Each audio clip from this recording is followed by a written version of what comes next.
नमस्कार.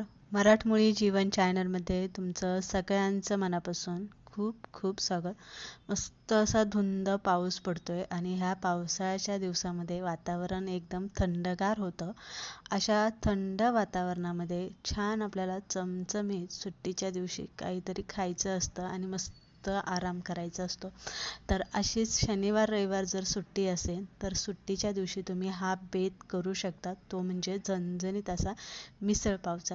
तर मिसळपाव खायची सगळ्यांना इच्छा असते, पण मिसळीचा कट जर फसला ना तर आपला सगळा मूड खराब होतो. त्यासाठी आज आपण अगदी परफेक्ट असा कोल्हापुरी मिसळचा कट कसा बनवला जातो ही रेसिपी बघताय. त्यामुळे रेसिपी शेवटपर्यंत बघा. तर चला पटकन रेसिपीला सुरुवात करू. इथे मी मोड आलेली मटकी घेतलेली. तुम्हाला जर मिसळ बनवायची असेल तर अगोदरच 2 दिवस मटकीला 1 दिवस भिजत घालायचं. सकाळी भिजत घातली की संध्याकाळी एखाद्या गाळणीमध्ये निथळून वरून एक कॉटनचा कपडा झाकण ठेवायचा. दुसऱ्या दिवशी असे लांबसडक मोड येतात मिसळ मटकीला आणि तीच मटकी आपल्याला मिसळसाठी वापरायची.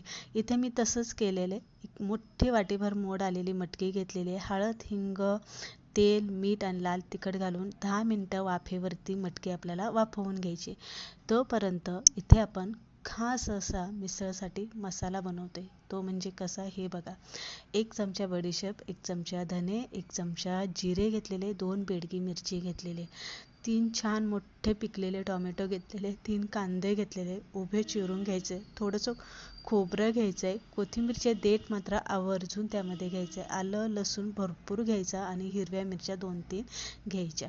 आता कढईमध्ये पळीभर तेल गरम केलं होतं. सगळ्यात पहिलं तेलामध्ये आपल्याला काय करायचं आहे, खोबरं घालायचं आणि खोबरं लालसर होईपर्यंत तेलामध्ये चांगलं भाजून घ्यायचं. खोबरं कच्चं अजिबात ठेवायचं नाही. खोबरं चांगलं लालसर होईपर्यंत भाजून घ्यायचं. म्हणजे मिसळीचा जो कलर असतो तो एकदम तांबडा तरतरीत येतो. त्यानंतर धने जिरे घालून घ्यायचं. ते सुद्धा तेलामध्ये चांगलं भाजून घ्यायचं आणि नंतर कांदा टोमॅटो हे सगळं आपल्याला एकत्र घालायचं आहे. कांदा अजिबात वेगळा परतून घ्यायचा नाही आहे. तर इथे आपल्याला कांदा शिजवून घ्यायचा आहे. त्यामुळे कांदा आणि टोमॅटो मी एकत्र घालून घेतलेले आहे. थोडंसं मीठ घालायचं आहे आणि त्यानंतर चांगलं आपल्याला इथे शिजवून घ्यायचं आहे. पाणी वगैरे अजिबात इथे वापरायचं नाही. अगदी 5-6 मिनटामध्ये बघू शकताय मसाला छान असा शिजला गेलेला आहे, बारीक झालेला आहे आणि मस्त आता याची आपल्याला ग्रेव्ही करून घ्यायची. तर त्या अगोदर आपल्याला हा मसाला गार करायला ठेवायचा. गार झाल्याच्या नंतरच आपल्याला हा मिक्सरला वाटून घ्यायचा. थोडासा असा पसरून ठेवते म्हणजे चांगला पटकन गार होईल. तर 5 मिनटानंतर छान असा हवेवरती ठेवला होता, गार झालेला आहे. थोडंसं पाणी घालायचं आणि एकदम फाईन अशी आपल्याला ही पेस्ट करून घ्यायची. तर बघू शकताय हा झाला आपला मिसळसाठी परफेक्ट मसाला बनून तयार.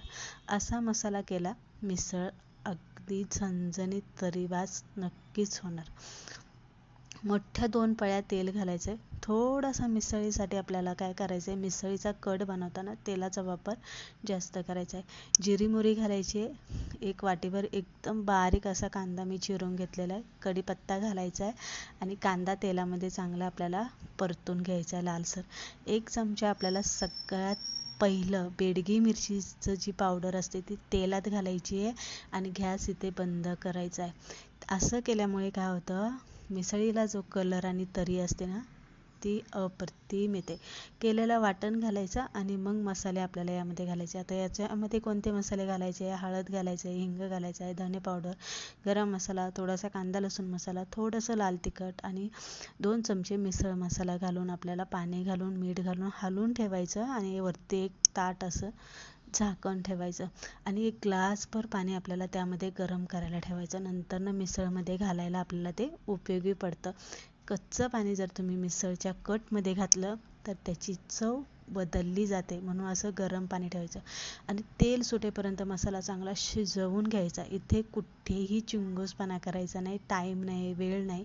थोडासा वेळ द्यायचा पण मसाला चांगला असा तरी सुटेपर्यंत, तेल सुटेपर्यंत शिजला पाहिजे आणि त्यामध्ये जे पाणी गरम करून घेतलं होतं ना ते घालून द्यायचं. बघू शकताय मसाल्याला कलर तुम्ही बघू शकताय. तेल असं मसाल्याने सोडलेलं आहे. मस्त असा कलर आलेला आहे आणि घमघमाट असा अख्ख्या किचनमध्येच काय अख्ख्या घरमध्ये सुटलेला आहे. नंतर ना काय करायचं, आपल्याला वाफवलेली मटकी घालायची आहे आणि परत आपल्याला गरम पाणी यामध्ये घालायचं आहे आणि व्यवस्थित हलवून घ्यायचं आहे.